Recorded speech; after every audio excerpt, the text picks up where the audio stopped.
天气热，佫会当来看虫拖，这是国立海洋科技博物馆办这个活动，互大家知影讲4亿年前活伫水底这的鱼，其实拢有鱼这个器官。这个趣味的知识，拢会当一概看好到。为昨起特别办一个虫拖类的展览，为全世界各地找到35款足珍贵、足罕得看的图钉。另外，佫有一寡虫拖，互参观的民众一概都会当看好到开。 好可爱哦！它都不动哎。头额悬悬享受日光灯，玻璃橱仔内底大只图钉、古水的模样，互参观的民众看甲足欢喜的。来到嘉南海洋科技博物馆，两栖类动物特别展览，罕见的动物要互参观的民众一概看到开。好可爱，都不动，而且它的头又只会歪。颜色又很漂亮，有一折一折一折。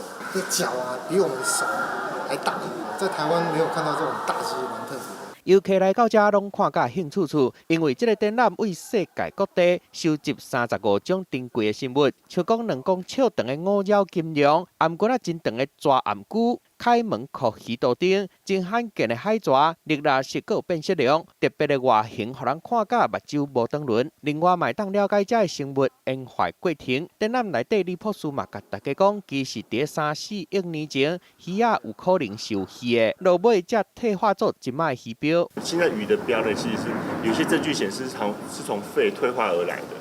所以早期的鱼可能是有肺的。真深色的生物展览，互游客更加了解生物多样性的重要。两栖类动物特别展览会办4个月，民众有闲会当找时间去参观看卖咧。记者综合报道。